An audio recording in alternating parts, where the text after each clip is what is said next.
The afternoon humidity wrapped around the streets of Jackson Heights like a suffocating cloak. The dense, heavy air made every movement feel sluggish, yet Marcus Porter walked with a calm, upright, and confident posture.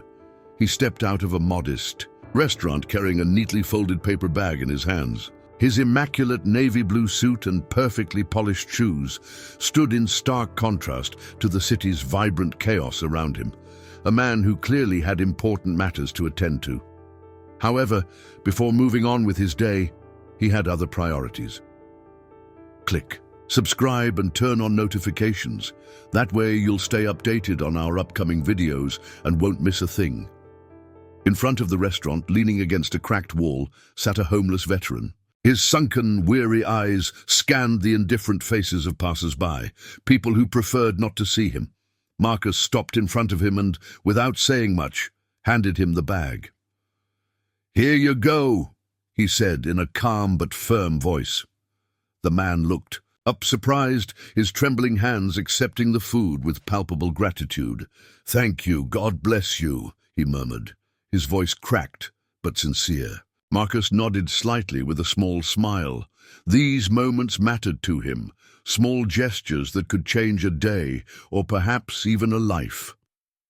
As he crossed the street toward his black Jeep Grand Cherokee, an elegant vehicle that seemed to shine like a beacon of success, Marcus wasn't the only one taking notice. Parked nearby, two patrol officers watched him with expressions dripping with arrogance. Carter, a lanky man with a permanent sneer on his face, tilted his head toward his partner. "Look at that. I'd bet that car is stolen," he said mockingly. Doyle, a stocky man with a tendency to follow Carter's lead, chuckled. "We should have a little fun, don't you think? He'll break in a minute." Unaware of the storm brewing, Marcus opened the Jeep's door with precise movements, placed his leather briefcase on the passenger seat, and was already thinking about his next meeting. But before he could close the door, the officers stepped out of their patrol car with deliberate strides, their voices slicing through the street noise like a knife. "Hands where we can see them," Carter ordered, his tone more command than request. Marcus turned slowly, confusion evident on his face, though his voice remained calm. "Is there a problem, officers?" Doyle stepped closer, his hand resting near his belt, his expression full of self-importance. "Is this car yours? Got any proof?" Marcus took a deep breath before answering, keeping his voice steady. "Yes, it's my car. My registration and license are in the glove compartment." Before he could finish his explanation, Carter grabbed his arm roughly. "Don't move! We'll check for ourselves," he snapped, making it clear there would be no room for discussion. Marcus clenched his jaw, his sharp mind registering every detail, the license plate numbers, the officers' names on their badges, the growing crowd forming a semicircle, and the phones being raised to record. The officers began searching the vehicle carelessly, tossing papers, sunglasses, and Marcus's work gloves onto the ground, as if they were trash. The crowd murmured, in hushed voices, some young people capturing every moment on their phones, whispering indignantly about what they were witnessing. "That's messed up," a teenager commented, his camera focused on the officers. "They're just messing with him for no reason." Marcus, maintaining his composure despite the humiliation, spoke firmly. "Officers, you're violating my rights." "I haven't done anything wrong." Carter's response was a sneer, his expression darkening with disdain. "Shut up. You people always think you're untouchable." The weight of those words hung in the air, sharp and venomous. Marcus felt a crack in his composure, but he refused to let it show. Years of experience had taught him that there were moments to act and moments to observe. This was a time for the latter. Suddenly, Carter pulled out his baton and, with an exaggerated motion, shattered one of the Jeep's taillights. The sound of breaking glass made the crowd flinch, and the murmurs grew louder. Doyle, following his partner's lead, grabbed a crowbar from their patrol car and slammed it onto the Jeep's hood with a deafening thud, leaving a massive dent. Crowd's quiet discontent turned into outraged shouts. "Stop! He didn't do anything!" someone yelled, but the officers continued their grotesque performance as if they were putting on a show.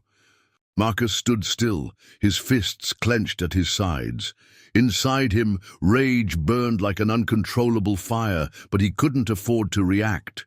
Every strike on his car, every laugh from the officers was being recorded on the bystanders' phones. He knew those videos would be his strongest weapon. The officers, oblivious to the consequences, kept reveling in their abuse of power. His car, once a symbol of his achievements, now looked like something out of a scrapyard.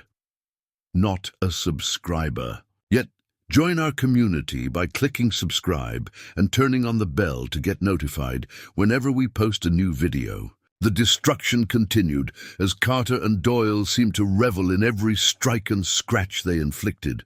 The crowd grew larger as more people, alerted by social media, gathered at the scene.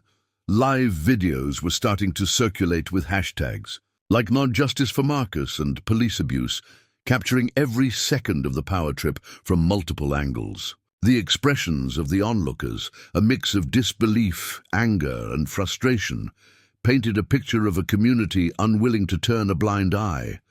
An older man muttered under his breath, "This is unacceptable. How can this be happening here?" Marcus remained still, his face unshaken, yet every fiber of his being was attuned to the officer's movements. Inside his mind, the pieces of a plan were starting to fall into place. He knew the humiliation he was enduring was more than just a personal attack. It was a symptom of a larger issue. And Marcus Porter was not someone who backed down from injustice, especially when he had the power to do something about it. At that moment, a third police vehicle approached, its lights off, but its presence alone was enough to interrupt the show. From it emerged Sergeant Reynolds, a middle-aged man whose posture and gaze commanded immediate authority. His frown deepened as he took in the scene before him. The wrecked jeep, the scattered papers on the pavement, and Carter and Doyle acting as if they owned the street. Reynolds didn't need to hear a word to understand that something was terribly wrong. "What the hell is going on here?" he asked, his voice slicing through the air like a blade. Carter, whose overconfidence began to waver, tried to respond with his usual arrogance. "Just inspecting a suspicious vehicle, sir." Reynolds raised an eyebrow, his gaze shifting between the wrecked jeep and Marcus, who remained composed but clearly outraged. "Suspicious?" he repeated incredulously. "And what exactly was the probable cause for this?" Carter opened his mouth, but no words came out. Doyle, on the other hand, lowered his gaze, pretending to be suddenly interested in the pavement. The crowd, now entirely against the officers, began murmuring loudly, some shouting that they had seen everything and that the videos were already being streamed live. Reynolds knew the damage had already been done, but he didn't yet realize it was about to get even worse. Marcus took a step forward, his eyes locked onto Reynolds. His voice was calm, but every word carried a sharp edge that cut through the tension in the air. "I'd like to file a formal complaint," he said, his tone leaving no room for argument. "This is harassment, vandalism, and an abuse of power." Reynolds tensed. He glanced at Carter and Doyle, whose faces had now turned pale, and then at the crowd, where phones continued recording. He understood. He wasn't just dealing with an internal problem. He was facing a full-scale public disaster. Swallowing hard, he spoke carefully. "We'll take this to the station," he replied, his voice measured. "There's no need to escalate this further." Marcus didn't back down. He took another step forward, his voice now firmer. "Escalate? Your officers did that when they destroyed my vehicle and violated my rights. Now, we'll see what accountability looks like." Before Reynolds could respond, Marcus reached into the inside of his blazer and pulled out a sleek black leather wallet. With a decisive motion, he flipped it open, revealing a gleaming badge that caught the sunlight. The words "Internal Affairs Division" were impossible to ignore. The air grew thick. The crowd, already recording everything, erupted into murmurs and exclamations. Carter and Doyle froze, as if time itself had stopped for them. The confidence and bravado they had displayed vanished in an instant, replaced by sheer panic. Doyle let the crowbar he had been holding slip from his grasp, the metallic clang echoing against the pavement. Carter tried to speak, but his voice came out as a broken whisper. "We didn't know," he began, but Marcus cut him off. "Didn't know what?" Marcus shot back, his tone razor-sharp. "That I'm not just another black man you can humiliate? Or that there would be consequences for your actions?" The crowd erupted in cheers and applause. The phones captured every word, every shift in the officer's expressions, and every gleam of Marcus's badge. Reynolds attempted to intervene, raising his hands as if to calm the situation. "Mr. Porter, we'll handle this internally. There's no need for this to become something bigger." But Marcus didn't let those words distract him. "Internally," he repeated, his tone ice-cold. "Your officers turned my car into a playground. Now you'll see what accountability looks like." At that moment, several unmarked vehicles arrived at the scene. Plainclothes officers stepped out with purpose, clearly from internal affairs. Their leader, a man with a severe expression, wasted no time. "Carter, Doyle, hands behind your backs." The crowd erupted in cheers as the two officers were handcuffed, in front of everyone. Phones zoomed in on their faces, capturing their humiliation. Doyle muttered something inaudible, but no one paid attention. Carter kept his head down, unable to meet Marcus's gaze, as Marcus's wrecked Jeep was hooked. Up to a tow truck, he turned to address the crowd. His voice, though calm, resonated with authority. "This isn't just about me. This is about every person mistreated by those sworn to protect them. Change doesn't start with speeches or boardrooms. It starts here, and it starts now." The crowd burst into applause and chants. Marcus then turned to Reynolds, who looked paler than ever. "And one last thing," Marcus added, a slight smile on his lips that never reached his eyes. "I wasn't here by coincidence. I came to evaluate your precincts. Compliance with anti-discrimination policies. Congratulations, you failed."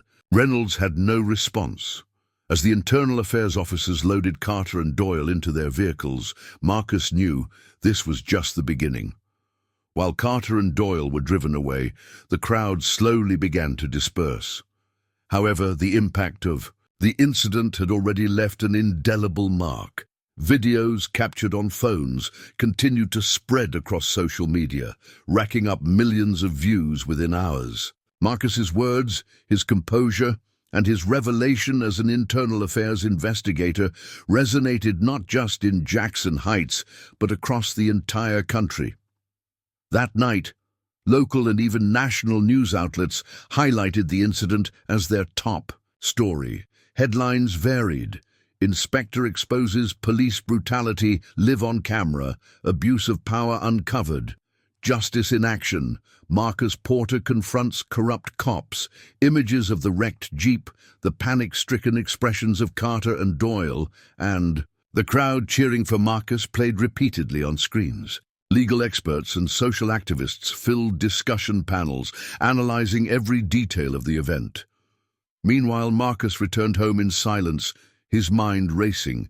His teenage son was waiting for him at the door, concern in his eyes as he watched the tow truck hauling the damaged vehicle. As Marcus stepped out of the internal affairs car that had driven him home, the young man approached, placing a hand on his father's shoulder.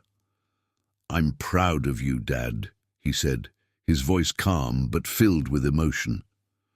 Marcus smiled, though his expression remained serious. He knew that what had happened today was only the beginning of something much larger. His work was just getting started. The next day, the impact of the incident could be felt everywhere. Outside the district precinct, a crowd of protesters had gathered, holding signs demanding justice and reform. Phrases like "no more abuse" and "accountability now" were chanted in unison. Some of the demonstrators were Marcus's neighbors, people who had always seen him as a reserved, quiet man, but now saw him as a symbol of resistance and change. At the Internal Affairs headquarters, Marcus sat in a conference room with his team, reviewing preliminary reports on the incident. The phone recordings and witness statements confirmed every detail. There had been no probable cause, the vandalism had been intentional, and the officer's discriminatory remarks were undeniable. There was no room for interpretation. Carter and Doyle had not only violated Marcus's rights, but they had also betrayed the public's trust in law enforcement. One of his team members, a woman named Eleanor Torres, looked at Marcus with admiration. "I can't believe you stayed so calm in that situation. Most people would have reacted differently," Marcus nodded slowly. "Staying calm was the only thing I could do. If I had lost control, they would have won. This isn't just about me. It's about all the people who don't have the resources or support to defend themselves." Torres nodded, understanding the depth of his words. That same afternoon, Sheriff Reynolds held a press conference, clearly pressured by the weight of public scrutiny. Standing before a room packed with journalists and cameras, he tried to soften the blow of the incident. "I want to assure our community that we take this matter with the utmost seriousness.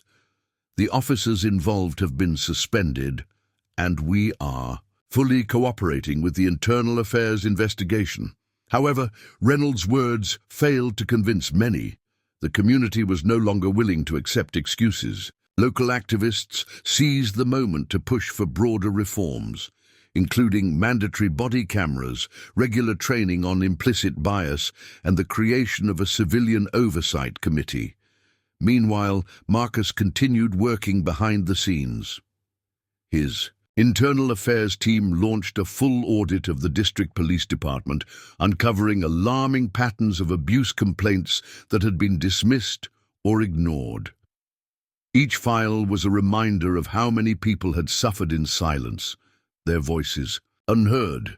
A month after the incident, Marcus was invited to testify at a public hearing organized by a state justice committee. The hearing, broadcast live, aimed to address the growing concerns over police misconduct and the lack of accountability in law enforcement. When it was Marcus's turn to speak, his testimony was clear and unwavering. "What happened to me is not an isolated case. It is a symptom of a system that needs deep change. Accountability should not be optional. Justice cannot be selective. This is not just my call to action. It is the call of every person who has been silenced." Marcus's words resonated across the nation. His calm yet resolute stance inspired many, and his story became a catalyst for a national movement demanding real change in policing practices. Do you want to hear more inspiring stories like this? Then leave a like, subscribe, and turn on notifications so you don't miss anything. And let's talk in the comments. Where are you watching from? We'd love to know. Back in Jackson Heights, Marcus's life had also changed. Neighbors who had once only known him in passing now approached him, thanking him for his courage. A group of local youths invited him to speak at their school, where he shared his experience and emphasized the importance of standing firm in the face of injustice. "Change starts with each of us," he told them. "It's not about being perfect.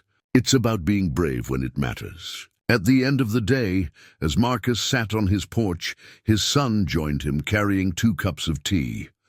"Do you think all of this will really make a difference?" the young man asked, gazing down the quiet street. Marcus took a sip of his tea before answering.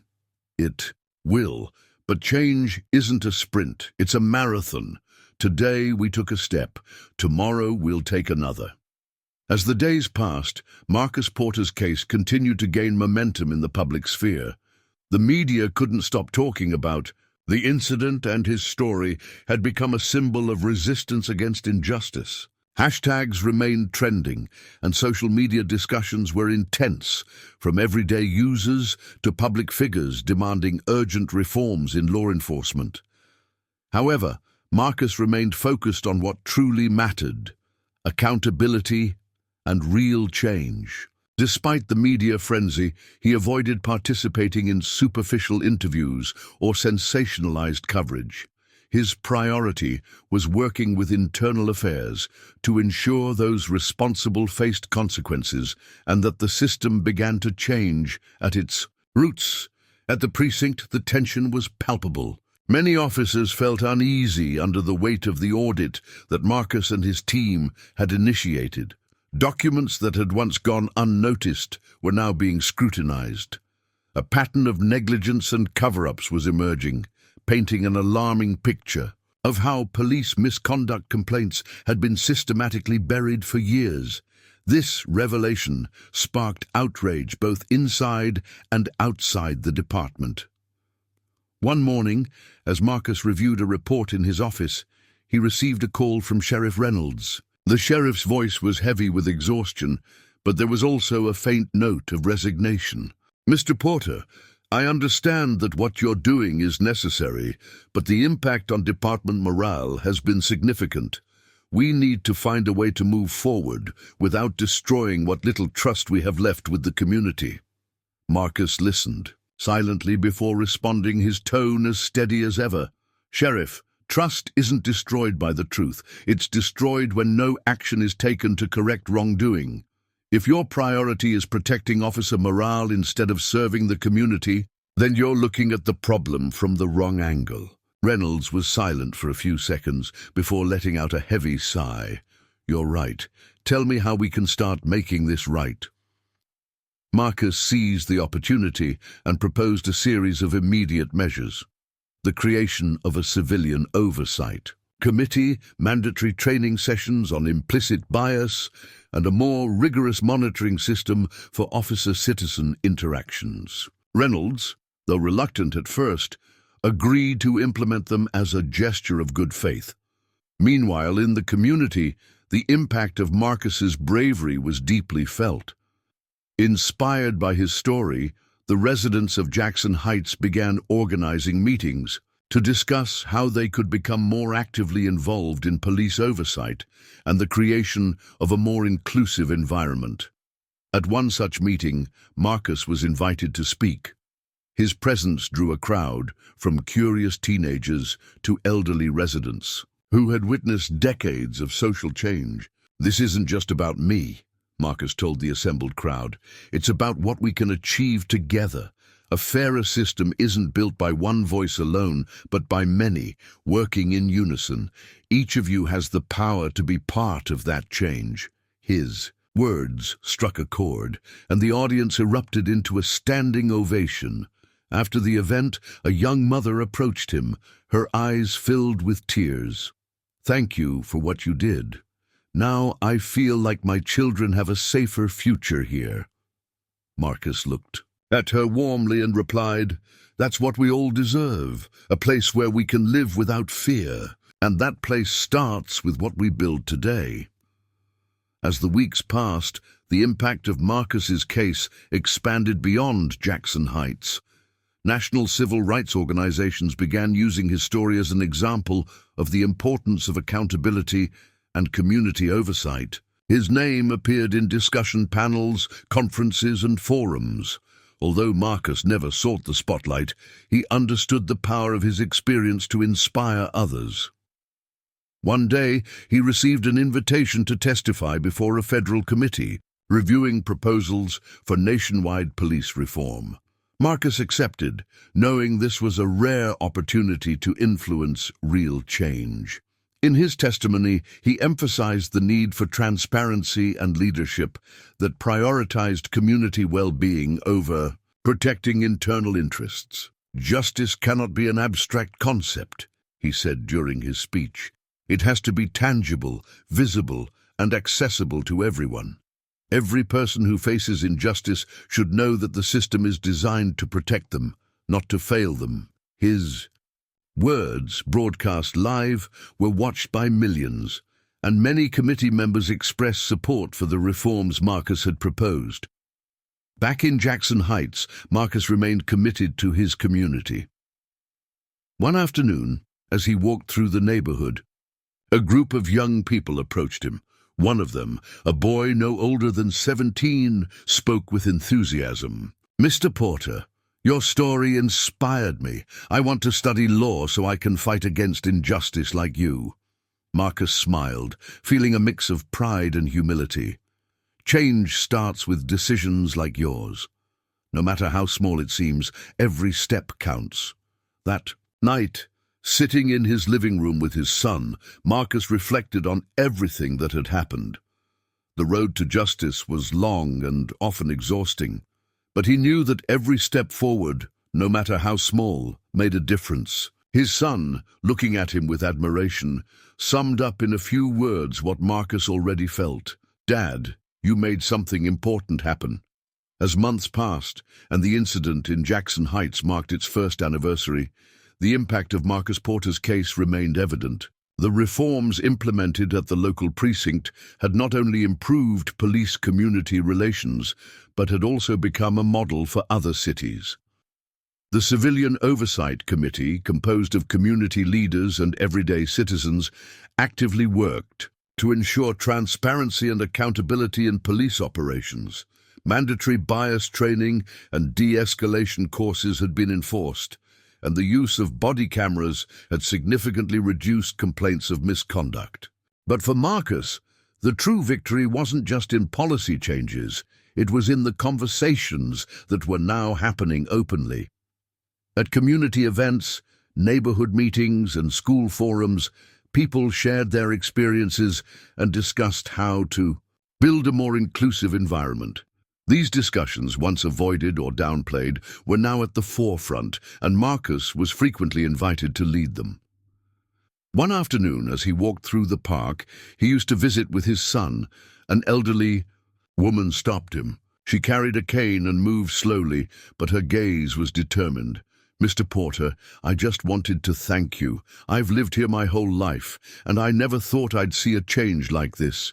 You made it possible for people like me to finally feel heard." Marcus gave her a warm smile and replied, "Change wasn't just my doing. Each of us has a role to play. The important thing is to never give up." That brief interaction encapsulated what Marcus had learned in the months following the incident. The fight for justice wasn't a one-time event, it was a continuous commitment. Every conversation, every decision, every act of resistance contributed to a larger movement. Meanwhile, Officers Carter and Doyle faced the consequences of their actions. Both were formally dismissed after the investigation, and their names became synonymous with the abuse of power they had attempted to wield. Carter, in particular, faced additional charges due to the vandalism and verbal assault captured on video. His trial was swift, and his guilty verdict served as a public reminder that impunity was no longer an option. Doyle, while not facing criminal charges, was marked by his community's disdain and the permanent loss of his career. Sheriff Reynolds also came under scrutiny. Though he hadn't directly participated in the incident, his leadership was questioned, and he eventually resigned months later, admitting that his management of the department had contributed to the systemic problems that had come to light. A new police chief was appointed, someone committed to continuing the reforms, initiated thanks to Marcus's efforts and the community's pressure. For Marcus, these outcomes were a step in the right direction, but not the end of the road. His work in internal affairs continued, and his experience in Jackson Heights led him to collaborate on broader investigations aimed at eliminating discriminatory practices in other cities. His name had become a symbol of resilience and change, and while he never sought recognition, he understood the importance of using his platform to inspire others. One night, as he reviewed documents in his home office, he received an email from a young man who had watched his testimony at the federal hearing. The message was short but powerful. "Thank you for showing me that even the biggest systems can change. Now I know I want to be part of the solution." Marcus read those words several times, letting their meaning sink in. Although the daily struggles often felt like a heavy burden, moments like this reminded him that every effort was worth it. He closed his laptop and stepped out onto the porch, where the cool night air wrapped around him. The lights from nearby, houses flickered, and the distant sound of children's laughter brought him a sense of peace. His son appeared behind him, holding a cup of tea. "You're deep in thought again, Dad. What's on your mind?" Marcus smiled, accepting the cup. "The future, everything that still needs to be done, but also how far we've come." The young man nodded, sitting beside him. "It's strange, but that day when all of this started, I thought it was going to be the worst day of our lives. Now looking back, it feels like it was the beginning of something important." Marcus looked at him with pride. "That's because no matter how dark the moment seems, there's always a way to find the light. The key is to never stop looking for it." That night, as Marcus prepared for bed, he felt a peace he hadn't experienced in a long time. He knew that the path to justice would never be easy or straightforward, but every step forward, every battle won, brought him closer to the vision of a more just world. And that was enough to keep going. If this story inspired you, leave a like to support the channel and subscribe for more content like this. Don't forget to turn on notifications so you never miss an update, and let me know in the comments, where are you watching from? We love hearing from every corner of the world where our channel reaches.